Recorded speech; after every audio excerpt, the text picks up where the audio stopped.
আমি আর তোমার সাথে থাকতে চাই না আকাশ। আজ থেকে তোমার আর আমার দুজনের রাস্তাই আলাদা। না তুমি আমার সাথে যোগাযোগ করার চেষ্টা করবে, আর না আমি তোমার সাথে কোনো রকম কোনো যোগাযোগ করার চেষ্টা করব। আমি অলরেডি কোর্টে ডিভোর্সের জন্য অ্যাপ্লাই করে দিয়েছি। একবার আমাদের ডিভোর্সটা হয়ে যাক, তারপর আমি মুভ অন করব। দীপ্তির রাগী ঝাঁঝালো কণ্ঠের কথাগুলো সরিয়ে থমকে গেল আকাশ। ও কখনো ভাবতেও পারেনি দীপ্তির মতো ভদ্র শান্তশিষ্ট একটা মেয়ে এ ধরনের কথা বলতে পারে, যেই মেয়ে কোনোদিন ওর একটা কথারও অবাধ্য হয়নি। সে কিনা আজকে বিয়ের 4 বছর পরে ওর থেকে ডিভোর্স চাইছে। আকাশ একটা শুকনো ঢোক গিলে নরম স্বরে দীপ্তিকে উদ্দেশ্য করে বলল, এসব কি বলছো দীপ্তি? তুমি আমার সাথে মজা করছো তাই না? আকাশের কথা শুনে যেন দীপ্তি তেলে বেগুনে জ্বলে উঠল। ও দাঁতে দাঁত চেপে বলল, কেন? আমাকে কি তোমার সার্কাসের জোকার মনে হয় যে তোমার সাথে মজা করব? এক্ষুনি যে কথাগুলো বললাম একদম সিরিয়াসলি বললাম। আমার কথাগুলো ভালোভাবে মাথায় ঢুকিয়ে নাও। আর আমি এক্ষুনি এই মুহূর্তে তোমার ফ্ল্যাট থেকে বেরিয়ে যাব। তোমার মতো লোকের সাথে আমার পক্ষে আর 1 মিনিটও এই ছাদের নিচে দাঁড়িয়ে থাকা সম্ভব না। দীপ্তির কথা শেষ হতেই আকাশ দ্রুত পায়ে দীপ্তির সামনে গিয়ে ওর এক হাত নিজের 2 হাতের ভাঁজে নিয়ে জোরপূর্বক হাসি দিয়ে বলল, দেখো দীপ্তি, আমি জানি তুমি আমাকে ভয় দেখানোর জন্য এসব নাটক করছো। বিশ্বাস করো, আমি ভীষণ ভয় পেয়েছি, ভীষণ। প্লিজ এবার এগুলো বলা বন্ধ করো। দীপ্তি এক ঝটকায় আকাশের থেকে নিজের হাতটা ছাড়িয়ে আকাশের গালে কষিয়ে একটা চড় মারল। চড়টা এত জোরে মেরেছে যে আকাশের মনে হচ্ছে কেউ ওর গালে এসিড ঢেলে দিয়েছে। ও গালে হাত দিয়ে দীপ্তির দিকে হতবিহ্বল দৃষ্টিতে তাকিয়ে আছে। দীপ্তি রাগে ফুঁসতে ফুঁসতে বলল, খবরদার, একদম আমাকে ছোঁয়ার চেষ্টা করবে না। আমার থেকে দূরে থাকো। তুমি বুঝতে পারছো না আমি তোমাকে একদম সহ্য করতে পারছি না? তারপরেও কেন আমার কাছে আসছো? কি হয়েছে তোমার? কেন আমাকে সহ্য করতে পারছো না? আচ্ছা, আমি কি কোনো ভুল করে ফেলেছি? আচ্ছা, আমি যদি কোনো ভুল করে থাকি তাহলে সেটা আমাকে বলো প্লিজ। আমি আমার ভুলটা শুধরে নিব। দরকার হলে আমি তোমার পা ধরে ক্ষমা চাইব। তবু আমাকে ছেড়ে যাওয়ার কথা বলবে না প্লিজ। তুমি কোনো ভুল করনি। ভুল তো আমি করেছি। নিজের পরিবারের লোকেদের এগেনস্টে গিয়ে তোমার মতো একটা মিডল ক্লাস ছেলেকে বিয়ে করেছি। সেদিন যদি আমি আমার বাবার পছন্দ করা ছেলেকে বিয়ে করতাম, তাহলে আজকে আমাকে সামান্য ওই কয়টা টাকা বেতনের চাকরি করতে হতো না। এখন আমি একটা বেটার লাক্সারিয়াস লাইফ লিড করতে পারতাম। বাট কোনো ব্যাপার না, এখন তোমাকে ডিভোর্স দিয়ে আমি আমার ভুলটা শুধরে নিতে চাচ্ছি। কথাটা বলে দীপ্তি নিজের জামা কাপড় গোছাতে লাগলো। আকাশ দীপ্তিকে আটকানোর অনেক চেষ্টা করতে লাগলো, কিন্তু ও আকাশের কোনো কথাই শুনল না। নিজের জিনিসপত্রগুলো গুছিয়ে নিয়ে বাসা থেকে বের হয়ে গেল। আকাশ দীপ্তির যাওয়ার দিকে কিছুক্ষণ হয়ে তাকিয়ে থেকে ড্রয়িং রুম থেকে নিজের রুমে চলে এলো। রুমের মধ্যে এসে হো হো করে হেসে দিল। হাসতে হাসতে পেট চেপে ধরে বেডের উপরে বসে পড়ল। এই মুহূর্তে আকাশকে দেখে মনে হচ্ছে লাইফের সবচেয়ে গুড নিউজটা ও আজকে পেয়েছে। অবশ্য এটা তো গুড নিউজই। ওর একমাত্র পথের কাঁটা আজকে ওর লাইফ থেকে সারা জীবনের জন্য বিদায় হয়েছে। এর থেকে খুশির খবর আর কি হতে পারে? আকাশের ফোনের রিং বাজতেই ও নিজেকে সামলে নিয়ে বেডের ওপরের বালিশের পাশ থেকে নিজের ফোনটা হাতে নিল। ফোনের স্ক্রিনের উপর ঈশা নামটা জলজল করে উঠল। আকাশ আর এক মুহূর্ত দেরি না করে ফোনটা রিসিভ করে কানে ধরল। ও কিছু বলতে যাবে তার আগেই ওপাশ থেকে ঘুম ঘুম কণ্ঠে একটা মেয়ে বলে উঠল, good morning baby. Isha baby, তোমার জন্য একটা গুড নিউজ আছে। সকাল সকাল আবার কিসের গুড নিউজ? দীপ্তি বাসা ছেড়ে চলে গেছে। যাওয়ার সময় বলে গেছে ও আর আমার সাথে থাকতে চায় না, আমাকে ডিভোর্স দিয়ে মুভ অন করতে চায়। ঈশা এতক্ষণ ঘুম ঘুমো চোখে আকাশের সাথে কথা বলছিল, কিন্তু আকাশের কথা শুনে মুহূর্তের মধ্যে ওর সব ঘুম পালিয়ে গেল। ও ধরফড়িয়ে শোয়া থেকে উঠে বসলো, তারপর অবাক কণ্ঠে বলল, কি বলছো আকাশ? তুমি কি আমার সাথে সকাল সকাল মজা করছো? এটা কিভাবে সম্ভব? দীপ্তি কিভাবে এত সহজে তোমাকে ছেড়ে চলে যেতে পারে? না বেবি, আমি তোমার সাথে একদম মজা করছি না। ও একটু আগে বাসা থেকে বের হয়ে গেছে। তোমাকে কি বলবো বলো তো, আমার নিজেরই এখন বিশ্বাস করতে কষ্ট হচ্ছে। কিন্তু আকাশ, এত বড় মিরাক্কেলটা হলো কিভাবে? জানি না, বুঝতে পারছি না। তবে যা হয়েছে ভালোই হয়েছে। আমরা এমনিতেই ওকে আমার লাইফ থেকে সরানোর প্ল্যান করছিলাম। ভালোই হলো, আমাদের কিছু করতে হলো না। তার আগেও নিজে থেকেই চলে গেল। কথাটা বলতে বলতে আকাশ ঘাড় ঘুরিয়ে পাশে তাকাতেই ওর মুখটা চুপসে গেল, কারণ রুমের দরজার সামনে দীপ্তি দাঁড়িয়ে আছে। আকাশের মনে পড়ল অতিরিক্ত খুশিতে দীপ্তি যাওয়ার পর ও ভুলে দরজা বন্ধ না করেই রুমে চলে এসেছিল। ফোনটা মুখের কাছে এনে নিচু স্বরে বলল, ঈশা, আমি তোমার সাথে পরে কথা বলছি, বাই। আকাশ ফোনটা কাটতেই দীপ্তি মাথা নিচু করে রুমের মধ্যে প্রবেশ করল। তারপর বেডের পাশের ছোট্ট সাইড টেবিলের ওপর থেকে নিজের ফোনটা হাতে নিয়ে আকাশের দিকে এক পলক তাকিয়ে আটকে আসা গলায় বলল, ফোনটা ফেলে গিয়েছিলাম, ওটাই নিতে এসেছিলাম। দীপ্তির কথা শুনে আকাশ কোনো প্রতিক্রিয়া করল না, অন্যদিকে তাকিয়ে রইল। দীপ্তি আকাশের দিকে এক পলক তাকিয়ে রুম থেকে বের হওয়ার জন্য পা বাড়ালো। রুমের দরজা পর্যন্ত এসে আবার ঘুরে দৌড়ে গিয়ে আকাশকে জড়িয়ে ধরল। দীপ্তির এমন কাণ্ডে আকাশ বোকা হয়ে গেল। দীপ্তি আকাশকে কিছুক্ষণ জড়িয়ে ধরে থেকে ওকে ছেড়ে দিয়ে তখন আকাশের যেই গালে চড় দিয়েছিল ওই গালে হাত বোলাতে বোলাতে বলল, আই এম সরি, আমি আসলে এত জোরে চড়টা মারতে চাইনি। প্লিজ, পারলে আমাকে মাফ করে দিও। কথাটা বলতে বলতে দীপ্তির চোখ থেকে দুফোঁটা পানি গড়িয়ে পড়ল। আকাশ দীপ্তির দিকে অবাক চোখে তাকিয়ে রইল। ওর মনে হচ্ছে একটু আগে যে দীপ্তি ওই কথাগুলো বলেছে সে আসল দীপ্তি ছিল না, অন্য কেউ ছিল। আর এখন ওর সামনে দাঁড়িয়ে যেই মেয়েটা ওর গালে চড় দেওয়ার জন্য কাছে সেটা ওর আসল দীপ্তি। দীপ্তি আকাশের চোখে চোখ রেখে এক পা করে পেছাতে পেছাতে বলল, নিজের লাইফটা খুব সুন্দর করে গুছিয়ে নিও। আমি তোমাকে ফ্রি করে দিলাম। আজ থেকে আমার ছায়াটা আর কখনো তোমার লাইফে পড়তে দিব না। তোমার থেকে অনেকটা দূরে চলে যাব, যতটা দূরে গেলে পৃথিবীর কেউ আমাকে আর স্পর্শ করতে পারবে না, ঠিক ততটা দূরে। তুমি খুব খুব ভালো থেকো। এইটুকু বলে দীপ্তি সামনের দিকে ঘুরে দৌড়ে চলে গেল। এবারেও আকাশ দীপ্তির যাওয়ার দিকে তাকিয়ে রইল। তাকিয়ে থাকতে থাকতে কখন ওর চোখ থেকে পানি গড়িয়ে পড়ল ও নিজেই টের পেল না। হঠাৎ অনুভব করল ওর বুকের বাম পাশটায় চিনচিনে ব্যথা হচ্ছে, শ্বাসটা আটকে আসছে। হঠাৎ এমন কেন লাগছে ও বুঝতেই পারছে না। কই, একটু আগেই তো দীপ্তি চলে যাওয়ার জন্য ও ভীষণ খুশি হয়েছিল, তাহলে এখন ওর কথাগুলো শুনে এত কষ্ট হচ্ছে কেন? আকাশ মাথা চেপে ধরে বিছানার উপরে বসে পড়ল। আজ থেকে প্রায় 7 বছর আগে দীপ্তির সাথে আকাশের ওদের ভার্সিটিতে পরিচয় হয়েছিল। আকাশ দীপ্তির এক ব্যাচ সিনিয়র ছিল। দীপ্তি আকাশের থেকে একটা নোটস নিতে গিয়েছিল, তখনই ওদের প্রথম পরিচয় হয়। আস্তে আস্তে দুজনের মধ্যে ফ্রেন্ডশিপ হয়ে যায়, আর তারপর বন্ধুত্ব থেকে দুজন রিলেশনে জড়িয়ে পড়ে। 3 বছর পর্যন্ত সব ঠিকঠাকই ছিল। তারপর দীপ্তির বাবা অন্য এক জায়গায় ওর বিয়ে ঠিক করে। দীপ্তি ওর বাবাকে সাফ জানিয়ে দেয় ও এখন কিছুতেই বিয়ে করতে চায় না।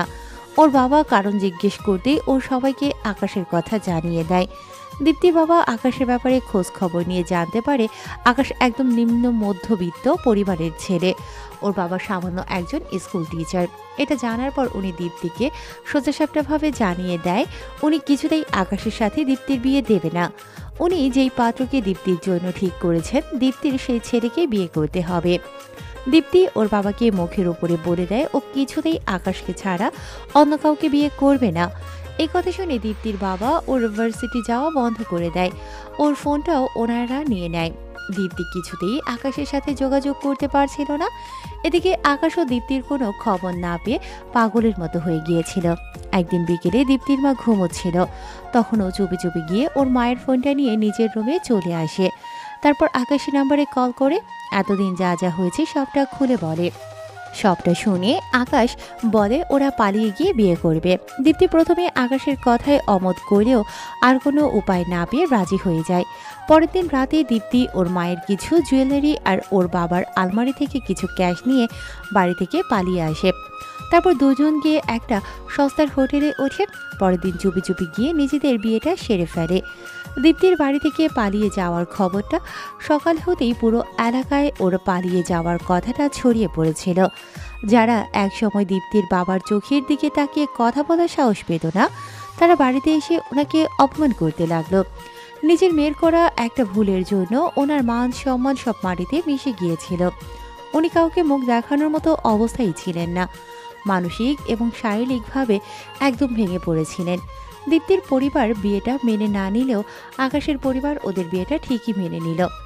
দীপ্তি ওর শ্বশুর বাড়িতে থেকেই নিজের স্টাইলই কন্টিনিউ করতে লাগলো। বিয়ের পর দীপ্তির প্রতি আকাশের ভালোবাসা, কেয়ারিং আরও বেড়ে গেল।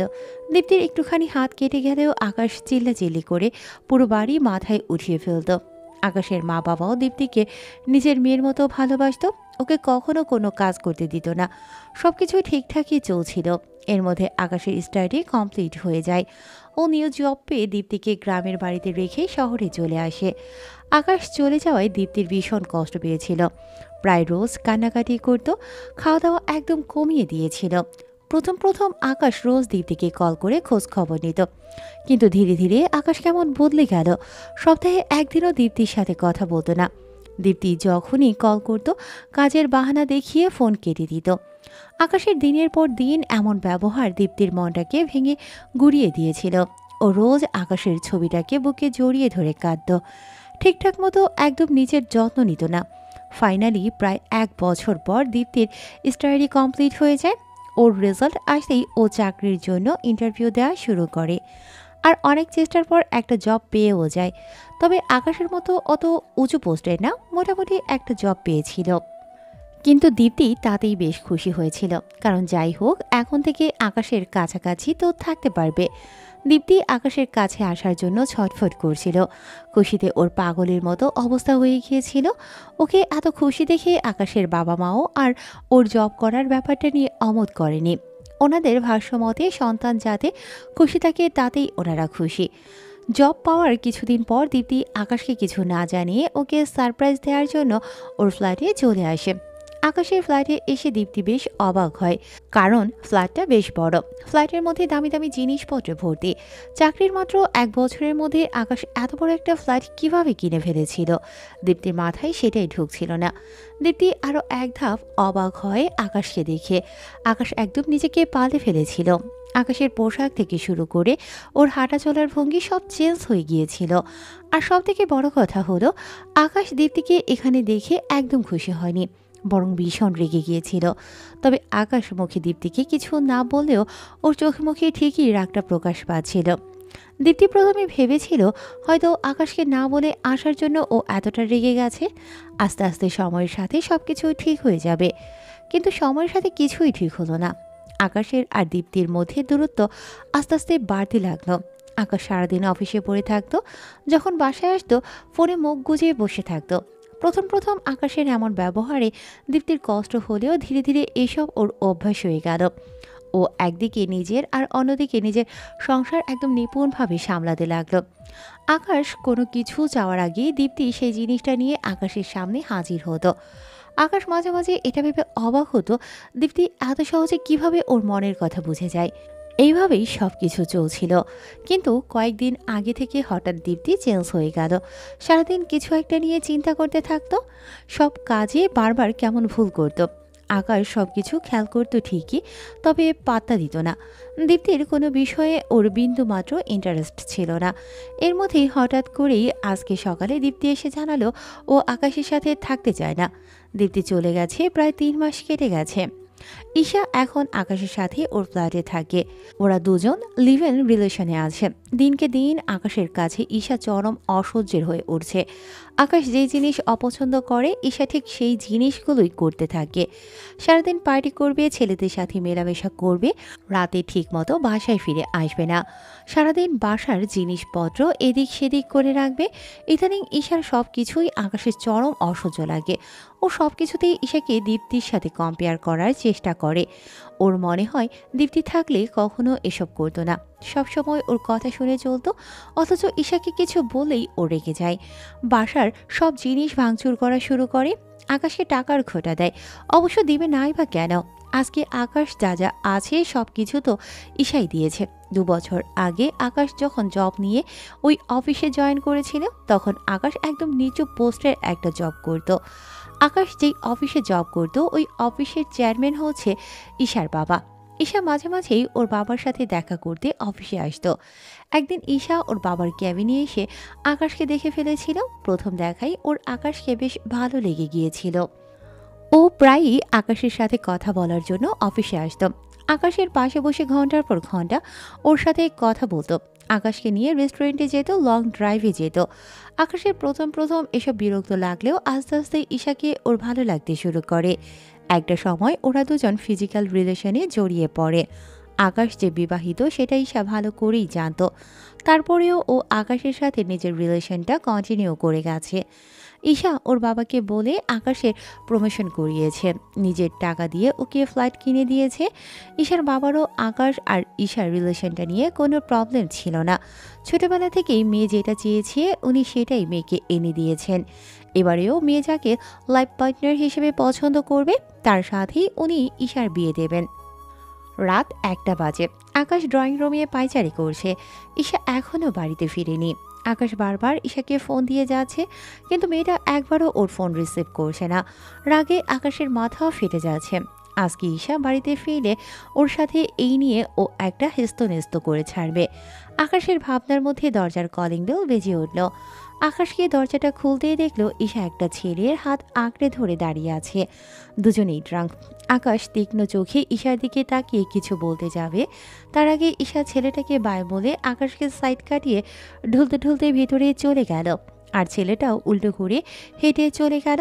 আকাশ দরজাটা আটকে দিয়ে ঈশার সামনে গিয়ে দাঁড়ালো। তারপর ওকে কিছু বলার জন্য মুখ খুলতে যাবে, তার আগে ঈশা হাত উঠিয়ে ওকে থামিয়ে দিয়ে বলল, প্লিজ এই রাতে তুমি তোমার ওই থার্ড ক্লাস ভাষণ দেওয়া শুরু করো না। Now I am very tired. তাই তোমার ওই সব চিপ ভাষণ শোনার জন্য আমার কাছে একদম সময় নেই। প্লিজ আমার সামনে থেকে সরো। আমি এখন একটু রেস্ট নিতে চাই। ঈশার কথা শুনেও আকাশ সরল না। রাগী দৃষ্টিতে দিশার দিকে তাকিয়ে রইল। আকাশ সরছে না দেখে ঈশা আকাশকে সাইড কাটিয়ে নিজের রুমে চলে গেল। যেতে যেতে যা মনে আসলো তাই বলে আকাশকে গালি দিতে লাগলো। আকাশ সবটা শুনিয়ে রাগে গজগজ করতে করতে সোফার উপরে দিয়ে ধপ করে বসে পড়ল। হঠাৎ করে আজকে ওর দীপ্তির কথা ভীষণ মনে পড়ছে। মেয়েটা কোথায় আছে, কি করছে কিছুই জানে না। অবশ্য জানবেই বা কী করে, কখনো তো খোঁজ নেওয়ারই চেষ্টা করেনি। ইনফ্যাক্ট কোন অফিসে জব করে সেটাই এখন পর্যন্ত জানে না। আকাশ নিজের চুলগুলো হাত দিয়ে শক্ত করে টেনে ধরে মাথাটা নিচু করে রইল। মানুষ বড়ই অদ্ভুত একটা প্রাণী। যখন কেউ আমাদের খুব কাছে থাকে তখন আমরা তার ভালোবাসা কেয়ারিংগুলোকে একদম মূল্য দেই না। আর যখন আমাদের অবহেলা অপমান সহ্য করতে না পেরে মানুষগুলো আমাদের থেকে দূরে চলে যায় তখন আমরা তাকে ভীষণভাবে মিস করি। কিন্তু তখন আমাদের আফসোস করা ছাড়া আর কিছুই করার থাকে না। যে একবার সব মায়ার বাঁধন কাটিয়ে চলে যায় সে কখনো হয়তো আর ফিরে আসে না। আকাশের সোফার সাথে হেলান দিয়ে ঘুমানোর চেষ্টা করছিল। তখনই ওর ফোনে একটা কল আসে। ও চোখ বন্ধ করে রেখেই সোফার পাশে থাকা ছোট্ট টি টেবিলের উপর থেকে ফোনটা হাতে নিয়ে রিসিভ করে কানের কাছে ধরে। ওপাশ থেকে কেউ ধীর কণ্ঠে জিজ্ঞেস করে, কেমন আছো? কণ্ঠস্বরটা কানে আসার সাথে সাথে আকাশ হকচকিয়ে ওঠে। বহু পরিচিত সেই কণ্ঠস্বরটা। চিনতে আকাশের এক মুহূর্ত সময় লাগে না। দীপ্তি, যাক, চিনতে পেরেছো তাহলে। দীপ্তির কথা শুনে আকাশ মাথাটা নিচু করে রইল। ওপাশ থেকে দীপ্তি বলল, আমার সাথে এখন একটু দেখা করতে পারবে প্লিজ? শেষবারের মতো প্রমিস করছি আর কখনো তোমাকে ডিস্টার্ব করব না। এত রাতে তোমার সাথে কিভাবে দেখা করব দীপ্তি? প্লিজ আকাশ, শেষবারের মতো আমার এই একটা অনুরোধ রাখো প্লিজ। একটা বার আমার সাথে দেখা করো। দীপ্তির এমন অনুনয়ের স্বরে বলা কথাটা আকাশ অবজ্ঞা করতে পারল না। তাই একটা দীর্ঘশ্বাস ফেলে বলল, ওকে, কোথায় আসতে হবে বলো? City hospital. হসপিটালের কথা শুনেই আকাশের কলিজাটা মোচড় দিয়ে উঠল। ও কাঁপা কাঁপা কণ্ঠে বলল, হসপিটাল? মানে তুমি হসপিটালে কি করছো? কি হয়েছে তোমার? আমার কাছে এত কিছু বলার সময় নেই আকাশ। যতটা তাড়াতাড়ি সম্ভব তুমি এখানে চলে আসো প্লিজ। কথাটা বলে দীপ্তি ফোনটা কেটে দিল। আকাশ কয়েকবার হ্যালো হ্যালো করার পরেও যখন ওপাশ থেকে কোনো অ্যান্সার আসলো না, তখন ও ফোনটা দ্রুত পকেটে ঢুকিয়ে গাড়ির চাবি নিয়ে বেরিয়ে পড়ল হসপিটালে যাওয়ার উদ্দেশ্যে। আকাশ হসপিটালে এসে রিসেপশনিস্টের কাছ থেকে দীপ্তির কেবিনের ঠিকানা নিয়ে সেদিকে যাওয়ার জন্য পা বাড়ালো। কিছুক্ষণ হাঁটার পর কাঙ্ক্ষিত জায়গায় চলেও এলো। ও দীপ্তির কেবিনের সামনে দাঁড়িয়ে আছে। ওর হাত পা কেমন বরফ হয়ে আসে। ভিতরে যেতে মনের মধ্যে দ্বিধা দ্বন্দ্ব কাজ করছে। প্রায় অনেকক্ষণ কেবিনের বাইরে দাঁড়িয়ে থাকার পর দরজায় দুবার টোকা দিল। দরজায় টোকা দিতেই আকাশের মা এসে দরজাটা খুলে দিল। আকাশ ওর মাকে এই মুহূর্তে এখানে দেখে বেশ অবাক হলো। ও ওর মাকে কিছু বলতে যাবে, তার আগেই ওর মা ওর দিক থেকে মুখ ফিরিয়ে ভেতরে চলে গেল। মায়ের এমন ব্যবহারে আকাশ মোটেও অবাক হলো না, কারণ ও যেটা করেছে তারপর ওর সাথে একদিন এমনই হবে সেটা ও ভালো করেই জানত। আকাশ ধীর পায়ে কেবিনের মধ্যে প্রবেশ করল। কেবিনের মধ্যে ঢুকেই ও আরও অবাক হয়ে গেল। এখানে দীপ্তির ও মা বাবা আছে। আকাশ কিছুক্ষণ ওনাদের দিকে শক্ট হয়ে তাকিয়ে থাকার পর ওর চোখ গেল বেডের দিকে। বেডের দিকে চোখ যেতেই আকাশ আটকে উঠল। ওর শরীর অসাড় হয়ে গেল। দীপ্তি বেডের ওপর চোখ বন্ধ করে শুয়ে আছে। ওর শরীর শুকিয়ে একদম কাঠ হয়ে গেছে। নাকে মুখে রক্তের দাগ লাগানো, চোখের নিচে কালো দাগ পড়ে গেছে, গায়ের রং একদম ফ্যাকাশে হয়ে গেছে। দীপ্তিকে এমন অবস্থায় দেখে আকাশের চোখ থেকে পানি গড়িয়ে পড়তে লাগলো। মাত্র কয়েকদিনের ব্যবধানে মেয়েটা কি থেকে কি হয়ে গেছে। ওকে দেখে বোঝাই যাচ্ছে না এটা সেই দীপ্তি। আকাশ দীপ্তির দিকে এক দৃষ্টিতে তাকিয়েছিল। তখনই দীপ্তি আস্তে আস্তে করে চোখ খুলে ওর দিকে তাকালো। তাকিয়েই ঠোঁটের কোণে মিষ্টি হাসি ঝুলিয়ে বলল, একদম ঠিক টাইমে চলে এসেছো। আর একটু দেরি হলে হয়তো আমাকে পেতেই না। দীপ্তির কথা শুনে আকাশ প্রশ্নবোধক চাহনিতে সবার দিকে তাকালো। দেখলো ওর মা বাবা, দীপ্তির মা বাবা সবাই নিঃশব্দে কাছে। আকাশ কাঁপা কাঁপা কণ্ঠে সবার দিকে তাকিয়ে বলল, তোমরা কাঁদছো কেন? কি হয়েছে দীপ্তির? আকাশ, তোমার যদি কোনো সমস্যা না থাকে তাহলে আমার কাছে এসে একটু বসবে প্লিজ। আকাশ ধীর পায়ে দীপ্তির দিকে এগিয়ে গিয়ে ওর বেডের পাশে রাখা চেয়ারটার ওপর বসে পড়ল। দীপ্তি আকাশের দিকে কিছুক্ষণ অপলক দৃষ্টিতে তাকিয়ে থেকে জিহ্বা দিয়ে শুকনো ঠোঁটটা ভিজিয়ে বলল, জানি এত রাতে তোমাকে ডিস্টার্ব করা একদম ঠিক হয়নি, কিন্তু শেষবারের মতো তোমার মুখটা দেখতে বড্ড ইচ্ছে করছিল, তাই বেহায়ার মতো ফোনটা করেই ফেললাম। আকাশ বুঝতেই পারছে না দীপ্তি বারবার শেষবারের মতো এই কথাটা কেন বলছে। ও কিছু বলতে যাবে তার আগেই দীপ্তি ওকে থামিয়ে দিয়ে বলল, আজকে তুমি কিছু বলবে না, আমি বলবো তুমি শুনবে। শোনো, ঈশা মেয়েটাকে কখনো ঠকিও না আকাশ। জানো, ভালোবাসার মানুষের থেকে প্রতারণা পাওয়ার থেকে যন্ত্রণার কিচ্ছু হয় না। নিজের কাছের মানুষটা যখন ঠকায় তখন বেঁচে থেকেও মৃত্যুর সমান মনে হয়। আকাশ চমকে দীপ্তির দিকে তাকিয়ে থাকলো। ও ভাবতেই পারছে না দীপ্তি ইশারা কথা জানে, কিন্তু কিভাবে ইশারার ব্যাপারে জানতে পারলো ওর মাথায় সেটাই ঢুকছে না। দীপ্তি বলল, গ্রাম থেকে যেদিন তোমার কাছে এসেছিলাম সেদিন আমি খুব খুব খুশি ছিলাম, কারণ পুরো একটা বছর পর আমি আমার আকাশের সাথে দেখা করতে যাচ্ছিলাম। কিন্তু এখানে এসে যখন দেখলাম আমি আশায় আমার আকাশে একদমই খুশি হয়নি, বরং ভীষণ বিরক্ত হয়েছে, তখন আমার খুব খুব কষ্ট হয়েছে। আমার আকাশ যখন প্রত্যেকটা মুহূর্ত আমাকে ইগনোর করতো তখন ইচ্ছে করতো এক ছুটে গিয়ে উঁচু কোনো জায়গা থেকে ঝাঁপ দিয়ে মরে যাই, কিন্তু আত্মহত্যা তো মহাপাপ, তাই আর আমি মরতে পারিনি। কিন্তু প্রত্যেকটা দিন যেন নিজের মৃত্যু কামনা করেছি। আর ফাইনালি পুরো 1 বছর পর যখন জানতে পারলাম আমার ব্লাড ক্যান্সার হয়েছে, আর ক্যান্সার একদম লাস্ট স্টেজে, তখন ভীষণ ভয় পেয়ে গেছিলাম, মৃত্যুর ভয়। দীপ্তির কথা শুনে আকাশ 440 ভোল্টের শক খেল। ও চিল্লিয়ে বলল, হোয়াট? তোমার ব্লাড ক্যান্সার ধরা পড়েছে? আমাকে বলনি কেন? খবরটা জানার পর আমি বারবার তোমাকে কল করে যাচ্ছিলাম আকাশ। ওই মুহূর্তে তোমাকে আমার ভীষণ প্রয়োজন ছিল, কিন্তু আমি যতবার তোমাকে কল দিচ্ছিলাম তুমি তুমি বারবার ফোনটা কেটে দিচ্ছিলে। বাধ্য হয়ে আমি হসপিটাল থেকে রিপোর্টগুলো নিয়ে সোজা তোমার অফিসে চলে গিয়েছিলাম। কিন্তু তোমার অফিসের বাইরে গিয়ে যখন রিক্সা থেকে নামলাম, তখন দেখলাম তুমি একটা মেয়ের কোমরে হাত দিয়ে ঘনিষ্ঠভাবে গাড়িতে উঠে চলে যাচ্ছ। বিশ্বাস করো, ক্যান্সারের খবরটা শুনে যতটা না কষ্ট হয়েছিল, তার থেকে 1000 গুণ বেশি কষ্ট হয়েছিল তোমাকে ওভাবে একটা মেয়ের সাথে দেখে। আমার পুরো দুনিয়া উলটপালট হয়ে গিয়েছিল। প্রায় 10 মিনিট রোদের মধ্যে থম মেরে দাঁড়িয়েছিলাম। তারপর যখন হুঁশ আসলো, তখন আমি অনেক কষ্টে নিজেকে সামলে নিয়ে বাড়িতে চলে এসেছিলাম। বারবার মনকে বলে বোঝাচ্ছিলাম, আমার আকাশ আর যাই করুক আমাকে কখনো ঠকাতে পারে না। ওই মেয়েটা হয়তো আকাশের ফ্রেন্ড হবে, কিন্তু দীপ্তি থেমে গেল।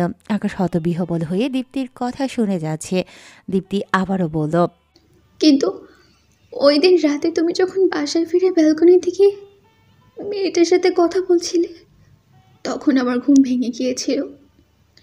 সেদিন আমার কেন যেন মনে হয়েছিল তোমাদের কথাগুলো আমার একবার শোনা দরকার। তাই পা টিপে টিপে আমি ব্যালকনির দরজার সামনে গিয়ে দাঁড়িয়েছিলাম। সেদিন আমি জানতে পেরেছিলাম আমি তোমার লাইফের একমাত্র কাঁটা হয়ে গেছি, যাকে তুমি যে কোনো মূল্যে নিজের থেকে সরাতে চাও। যদি ভালোই ভালোই না সরে যাই, তাহলে তুমি আমাকে মেরে ফেলতেও দ্বিতীয়বার ভাববে না। আর তুমি নাকি তোমার ঈশার জন্য সব কিছু করতে পারো। তোমার সেই কথাগুলো শুনে আমার পেটে থাকার ইচ্ছেটাই কয়েক সেকেন্ডের মধ্যে মরে গিয়েছিল। বুঝতে পেরেছিলাম আমি আল্লাহ যা করেন ভালোর জন্যই করেন। তাই হয়তো তোমাকে শান্তিতে রাখার জন্য আল্লাহ আমাকে নিজের কাছে ডেকে নিতে চেয়েছেন। আমিও তো তোমাকে সবসময় ভালো থাকতে দিতেই চেয়েছিলাম আকাশ। তাই তো মিথ্যে অভিনয় করে তোমার বাড়ি থেকে বেরিয়ে এসেছিলাম। কিন্তু বিশ্বাস করো, তোমাকে ওই দিন একদম থাপ্পড়টা মারতে চাইনি। ওটা তো রাগের মাথায় দিয়ে ফেলেছিলাম। প্লিজ আকাশ, ওটার জন্য আমাকে ক্ষমা করে দিও। আকাশ হুট করেই বসা থেকে দাঁড়িয়ে গিয়ে দীপ্তিকে শক্ত করে জড়িয়ে ধরল। তারপর বলল, তুমি তুমি কেন আমার কাছে মাপ চাইছো দীপ্তি? আমার তো তোমার কাছে মাপ চাওয়ার কথা। প্লিজ আমাকে মাফ করে দাও। আমি তো তোমাকে সে কবেই মাফ করে দিয়েছি। হয়তো আমি কোনো দিন তোমার বউ হওয়ার যোগ্যই ছিলাম না, এতে তোমার তো কোনো দোষ নেই আকাশ। তবে এটা ভেবে খুশি লাগছে তোমার স্ত্রী হয়ে এই পৃথিবী থেকে বিদায় নিতে পারছি। বেঁচে থাকতে না হয় তোমার সাথে নাইবা থাকতে পারলাম, কিন্তু আল্লাহ যদি জান্নাত নসিব করে তাহলে ইনশাল্লাহ তোমার সাথে আবার দেখা হবে। আমার কিচ্ছু হবে না দীপ্তি, আমি তোমার কিচ্ছু হতে দিব না। ভালো কোনো কান্ট্রিতে নিয়ে গিয়ে আমি তোমার ট্রিটমেন্ট করাবো। এভাবে লোভ দেখিও না প্লিজ। অনেক কষ্টে নিজেকে মৃত্যুর জন্য প্রস্তুত করেছি। বেঁচে থাকার লোভ দেখিয়ে আর তোমার প্রতি দুর্বল করে দিও না আকাশ। আমার যে তোমাকে ছেড়ে যেতে খুব কষ্ট হচ্ছে। তুমি আমাকে ছেড়ে কোথাও যাবে না, আমি তোমাকে যেতেই দিব না। আগে ভালো করে সুস্থ হবে, তারপর আমরা আবার সব কিছু নতুন করে শুরু করব। সেটা যে সম্ভব না আকাশ। আমার সময় শেষ হয়ে গেছে। কিছুক্ষণের মধ্যে হয়তো আমার হৃদস্পন্দন বন্ধ হয়ে যাবে। তুমি খুব ভালো থেকো।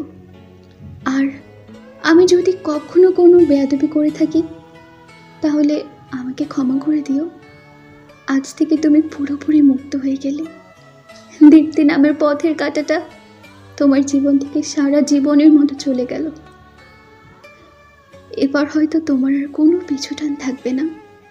নিজের লাইফটাকে আবার সুন্দরভাবে গুছিয়ে নিও।